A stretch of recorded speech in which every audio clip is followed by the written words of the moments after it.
Hello, mwaramutse bakunzi ba Channel TV cyangwa mwiriwe bivanye naho muherereye. Kaze kandi mu kiganiro cyacu Smart Mind. Nkuko dukunze kubivuga, ufite Smart Mind kugera kure birashoboka. Uno munsi n'undi munsi aho nabazaniye n'undi mutumire nawe se ubundi ni Coach Ans. Ni byiza ko ufite umugambi mugabo ko ufite umugambi byonyine ntibikwiye cyangwa ko ufite icyiyumviro ntibikwiye gusa kumenya uko ngene bategura ibyiyumviro byabo cyangwa gute bakura icyiyumviro bahisha umugambi ufadika uboneka.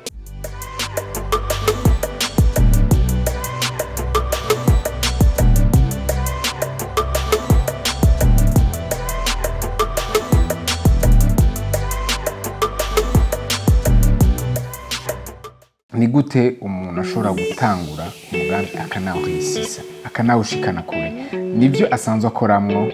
muri icyo kigo Buja Hub. Reka twakire Coach Ans. Kaze Ans. Murakoze cyane. Umeze neza? Menshi.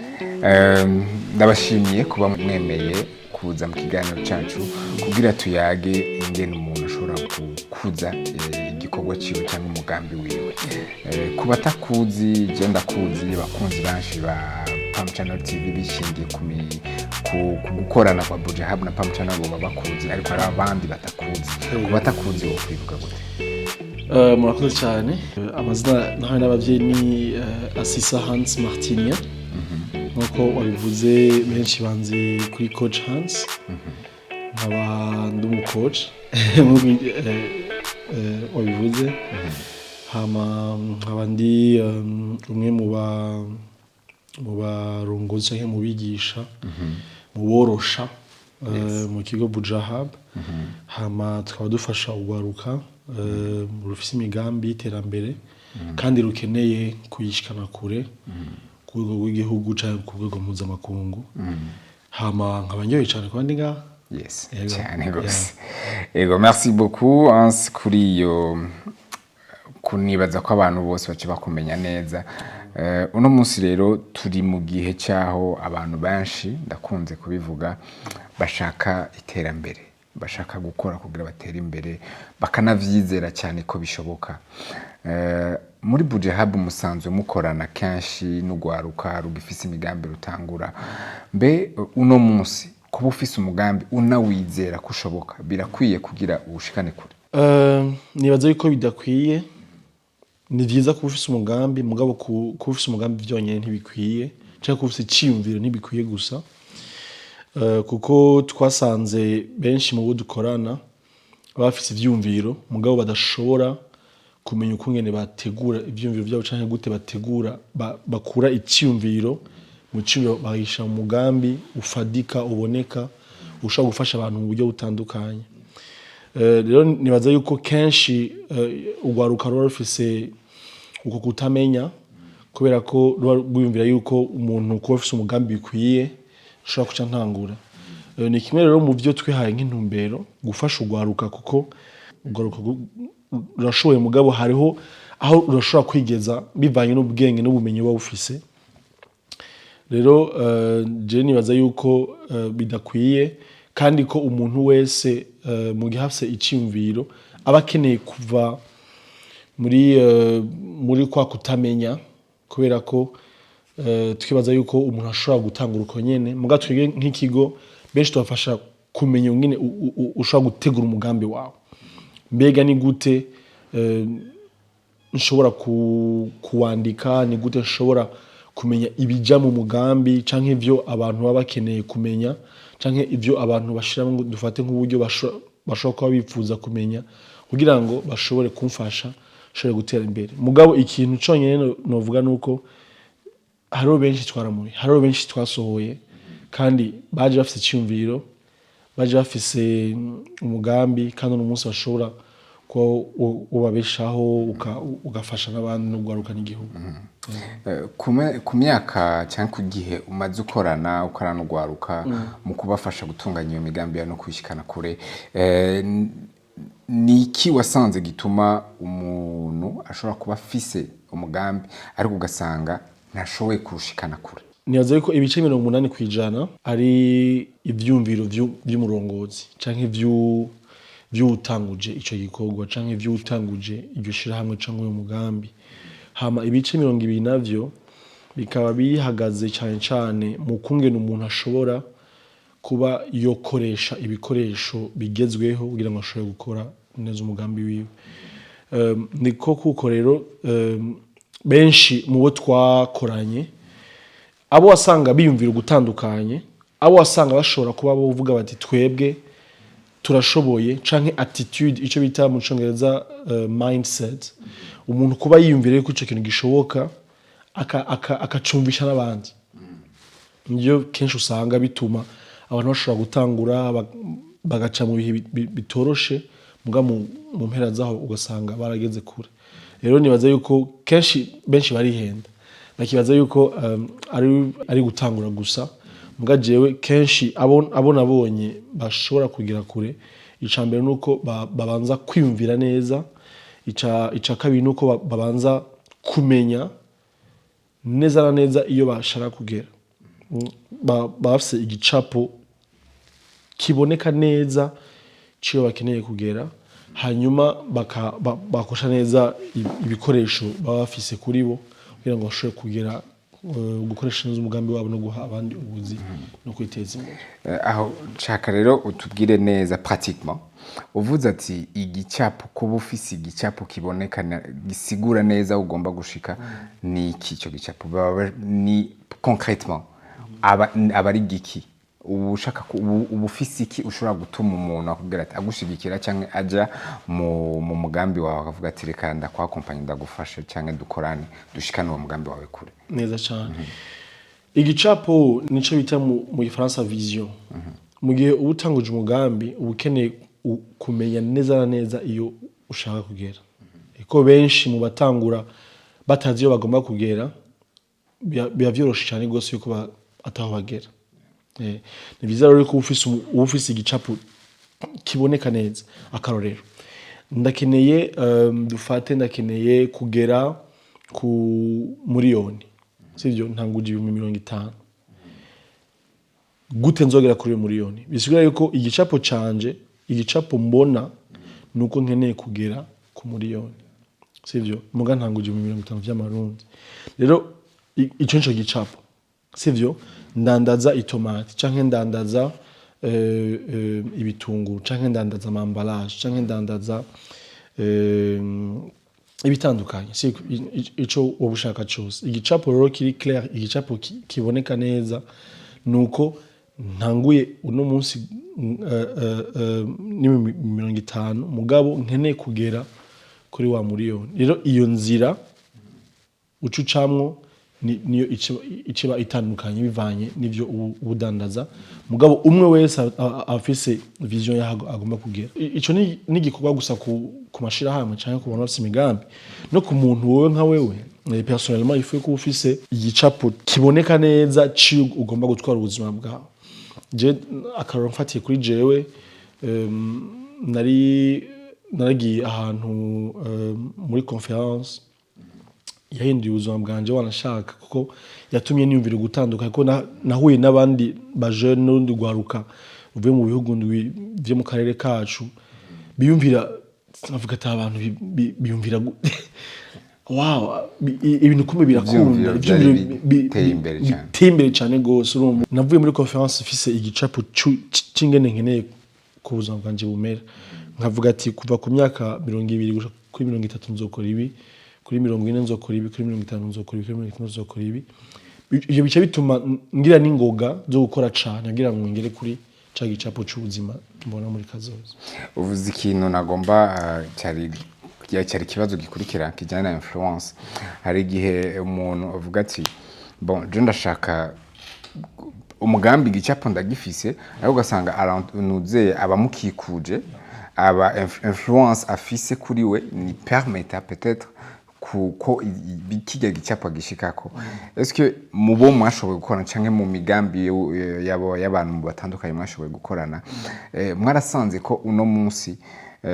kuba wizera iki umugambi wawe no kutagira influence canke kwigira hari isano bifitaniye kugira habeho impinduka canke gushikana kuri uwo mugambi wawe? Dufatire ku giti, turi mu ci dufate, sivyo? Igihe c'imvura kitaragera uravomera igiti uravomera igiti siko igihe c'imvura gihari uba wizeye ko imvura izogwa hama igiti kironka amazi kugira ngo gishobore kuronka ivyunyunyu hama gikure none wibaza yuko mu gihe utakivomereye byo koroha akandi karorero abantu tugizwe nabo tumarana umwanya munini abantu tugizwe n'ico onye umaze kumenya ko abantu marana umwanya munini bafise ikintu kinya cyane bongereza mu buzima bwawe cyangwa bakora mu buzima bwawe wateye intambwe y'iterambere icyo utaragitahura biragoye gose gushobora gutera imbere kubera ko abantu marana umwanya munini mu buzima bwawe batuma bagira influence nini ya gose kandi bica bituma abantu bashaka gutera imbere reka nakwereka akaroro dufate nk'umuntu akora amagato cyangwa akora ama crème glace plus marana umwanya munini na branli akora ama crème glacée naho mba ntayakora haragira umwanya mba ndabizi ati ushize isukari nganuku hamwe ubonye urukora bikoresha iyi ni chocolat cyangwa iyi ni crème naho mba ntafise ishiramwe ribikora mugabo ko marana umwanya munini cyane n'umuntu abisanzwe abikora nsanga ndabizi cyo kimwe n'amahera hari abantu plus marana umwanya munini n'abantu bariko barakoresha amahera cyane ugenda uratahura ingene amahera akora plus umwanya muri cyane uri kumwe n'abantu bafotora baramenya ati izo ni iki lumière igenda gutya flasher ikora gutya nawe utabikora wowe nyene plus abantu marana umwanya muremure plus umenya ati okay bya bintu bikora gutya ejo nibaza yuko influence ari nini cyane gose kandi umuntu akeneye gutera imbere ategerezwa kuba ari kumwe n'abantu bashobora kumufasha bakora nk'ico twita support system ikintu kigufasha kugira ku ntumbero wihaye abantu bose bageze ku bintu bikomeye canke bihambaye mu buzima bwabo kw'isi bamye bakorana n'abantu bari nyuma yabo bashobora kubafasha ati kora iki kora kiriya ntiyubagire kimwe avuga ati uzokora kugira ngo ushobore kwigeza ku ntambwe kanaka urakoze yansi reka ndakubaze ikintu kijanye pratique umuntu arafise umugambi umuntu na influence mbi afise arakikuje n'abantu bose bashobora kumufasha donc ijya kwizera kwiwe ko umugambi ushobora gushika aragufise pratiquement mu buryo bugaragara akeneye iki kugira nk'ubu par exemple jeune ari kibazo dukunda guhura naco bavuga ati je sinaronse abamfasha sinaronse abanyigisha sinamenye ingene ndabigenza ariko ugasanga l'idée était wow kujye bakubwira ati elle est géniale vraiment ton idée impec ariko waza kumuraba ukavuga ati none hafiri byankiye uvuga ati naje navyonzi nabonye byose bikwiye ariko sinzi aho bifira benshi bakavuga ati bagaca bidoga ati jewe naho nari mfise ico cyumviro hari ubintu nabuze sinaronse umuntu anyereka sinaronse umuntu andodorera haya kuri uwo muntu nawe cyumubwira gute icambere je ntamenye hakiri kare nuko haba ari ibigo sivyo ibigo bifasha gwaruka rufise imigambi je yaba mfise umugambi uno munsi ikintu cambere nokora nuko norondera ikigo kimfasha gukarisha ubwenge ico ni cambere ico ni ikintu kimwe mu vyambere nokora mfise iciyumviro cyangwa umugambi hamica kabiri umaze vu que ikibazo avuze ngo concrètement ikintu umuntu yokora reka nje mu byo turatwigisha juste gatoya dufate nk'ubunye muco bita pitch deck canke muco bita ingene umuntu ashobora gutunganya umugambi ubanza kurondera ingorane ugomba gutorera inyishu dufate nk'ubunye mu Burundi urafise ingorane y'igitoro siko nkaba nitwa umujene hari umujene yitwa Exode Nkurunziza afise une idée innovante muri yo sens ingorane agomba gutorera inyishu ni ingorane yo kubura kw'igitoro sivyo ica kabiri uriyumvira ati mbega ikibazo nico canke ikibazo kiri mu mutwe wawe kurumva ariho problème nico la problème canke problème réel mbega kuri terrain mbega mu kibano ni ngorane sivyo hama ica gatatu nukwumvira ati mbega abantu barafise ubushobozi bwo kukigura kuko mu gihe umuntu umuzaniye inyishu y'ikibazo afise apana ikibazo uyumviriye ko afise muga afise koko biroroha cyane gose yuko ashobora kurondera muri ari ikintu ciye nibuka ari niba ishobora kuba ari paradoxe cyangwa contradiction est-ce que ari muri marketing ari abavuga ati on peut créer le problème kugira uvande est-ce que nico kimwe bisaba uburyo bwinshi sivyo bisaba uburyo bwinshi kandi bisaba n'ubwenge cyane kubera ko créer le problème en fait tu crées pas le problème le besoin et le besoin non en fait ni kubera ko hari ikintu bita la propagande siko ndagutuma wimvira yuko ufise ikibazo mugabo utabufise ko nico baca bakora muri marketing naho nibitandukanye n'uwo muntu afise umugambi akavuga ati le problème il est réel est-ce que kuri uyo muntu avuga ati ara créer besoin n'uwo muntu afise projet agacréer akiyumvira kuri problème akaresolva na abirafitanye isano canke sico kimwe non sico kimwe kubera ko umuntu afise icyumviro akeneye umuntu yabonye ingorane mu kibano akeneye gutorera inyishu n'ufise inyishu mugabo atabona ikibazo agomba gutorera inyishu biratandukanye. Yes. Merci. Reka rero tuje ku muntu amaze kumenya ivyo bibazo byose. Aramaze kubona ati jewe nta influence nziza mfise nta information zikwiye mfise kuri ikintu ngomba gukora nta kigo ndaronka gishobora kumfasha nta n'ibihari par exemple peut-être ashobora kuvuga ati jewe mba quelque part à l'intérieur du pays canke sinzi uko ahari peut-être ntari muri milieu iri favorisant ashobora kuvuga ati ivyo byose je navyo mfise ndabigenze gute sindi no buvuga ati ndafise uburyo bwo gushika iyo hantu biri est-ce que abikore gute Burundi ni igihugu tuvuge ko gifise ugwaruka ruciye ubwenge kandi rushoboye rero ico nibaza yuko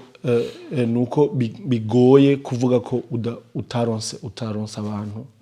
bashobora kugufasha biragoye cyane kubera ko buri ntara yose harimo bashobora kuba batari benshi sivyo mugabo hariho abantu bakora nk'ivyo ukora canke bakoze nk'ivyo ugomba gukora kandi bashobora kuba bo kungura ubwenge muri iki canke kiriya none nibaza yuko ari umuntu kurondera neza si kuko ari umuntu arondera rimwe akavuga ati narabuze nibaza yuko ari plus mentality umuntu ashobora kuba yokarisha cyane gose kugira ngo agere ku ntambwe kanaka umaze kuronka ico kigo ngatse inyuma gato umaze kuronka ico kigo uca wiga ukungene ushobora kwiga kuvuga imbere y'abantu kuko gufise icyumviro ni kimwe kwemeza abantu ko ico cyumviro ari cyo kandi gikenewe uno munsi nikindi donc kumenya ikigo hama kwiga communication kwiga kuvuga wemeza abantu ko ico cyumviro cawe gikenewe kandi gikenewe uno munsi nyene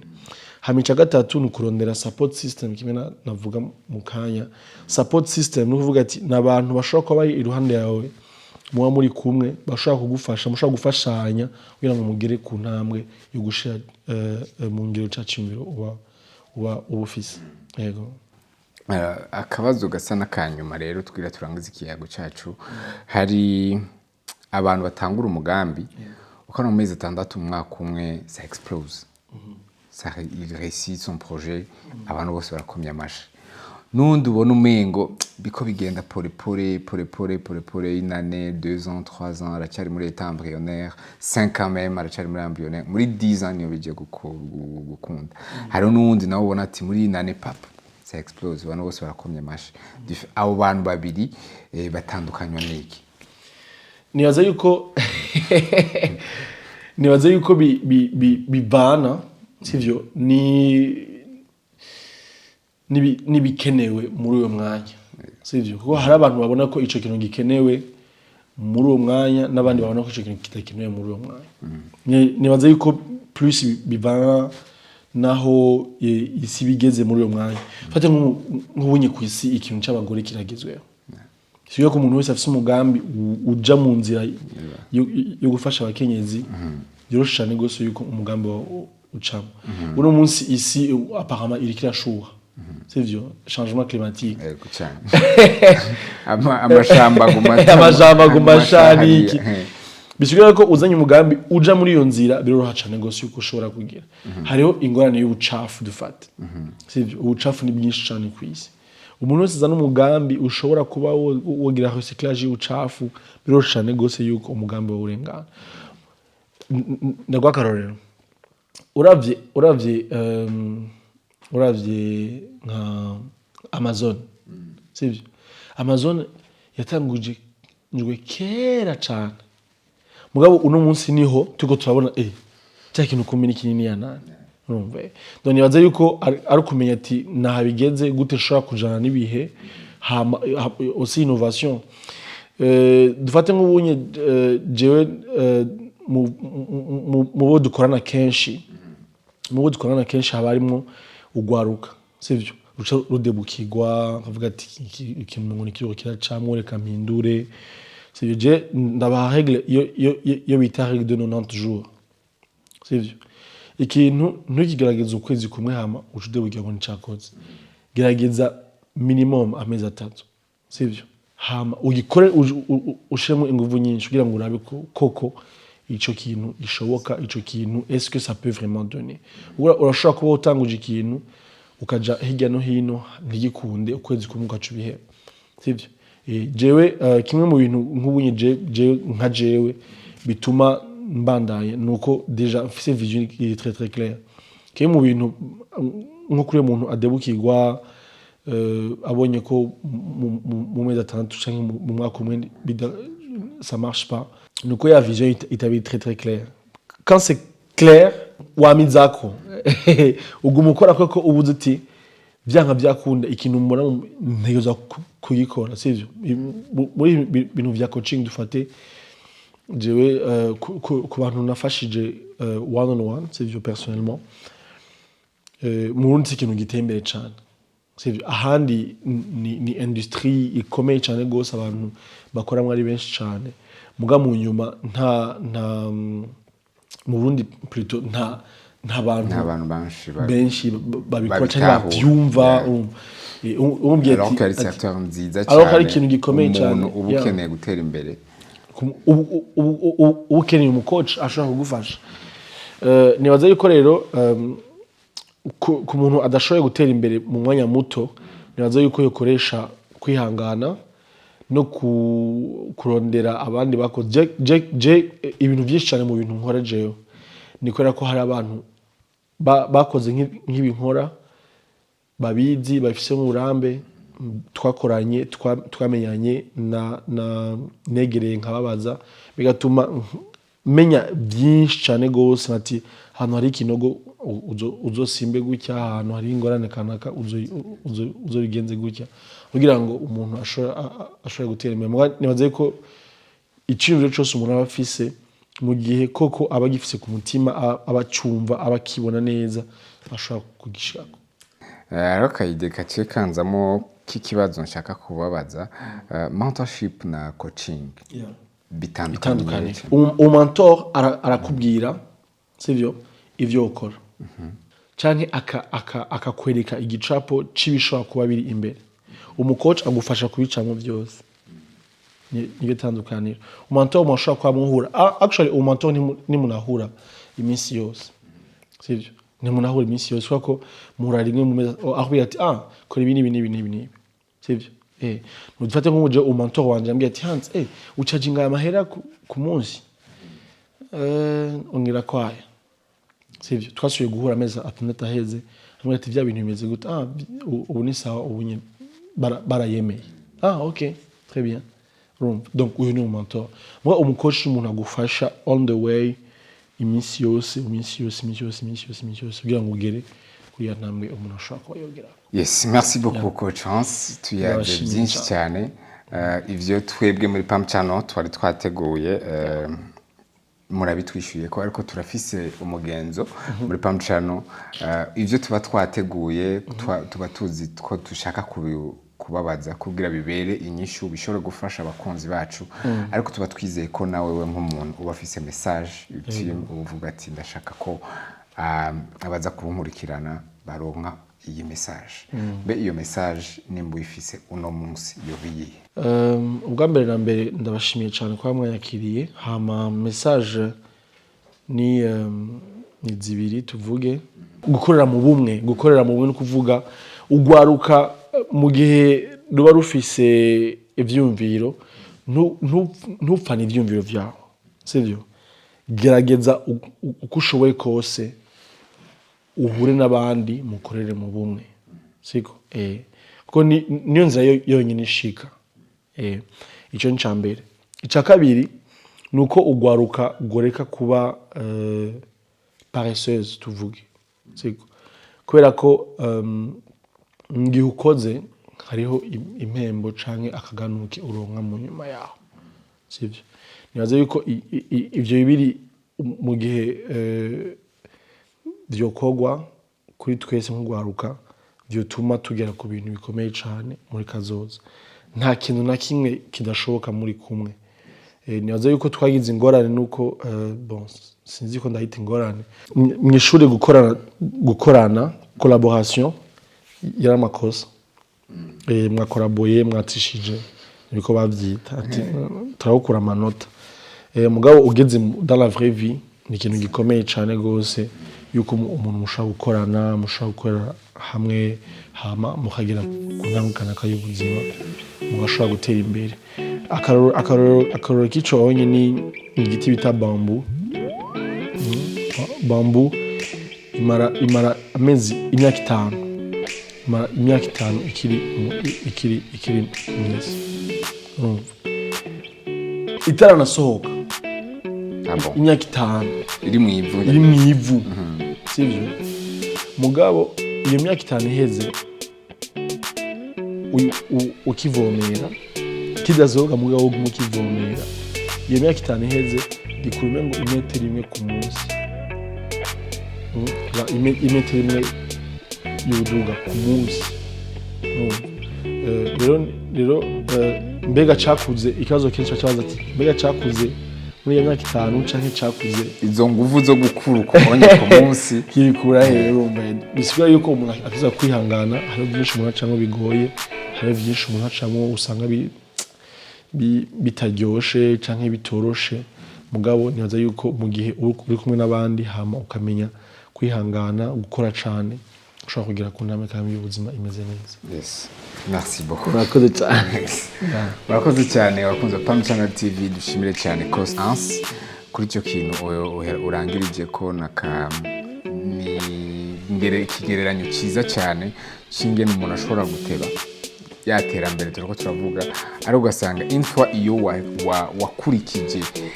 ivyo wategezwa gukora byose ugasanga ucyuba umugisha kuri benshi bambu imaze gukura ibizana igitutu kikabera igitutu ku bantu benshi. Merci beaucoup Coach Hans, tubifuriza iterambere mu bikorwa byanyu buri munsi kandi mushobora gukomeza kubohera umugisha abantu benshi no gukora kuri bishoboka. Murakoze cyane. Murakoze namwe bakunze ba Pam Channel TV, murakoze bakunze ba Smart Mind. Dusure kandi duhure mu ndwiza mu kiganiro nk'ikinyene nabazanye ubundi mutumire ashobora kudufasha kuva ku ntambwe imwe tujya ku yindi. D'ici là, portez-vous bien. Ciao.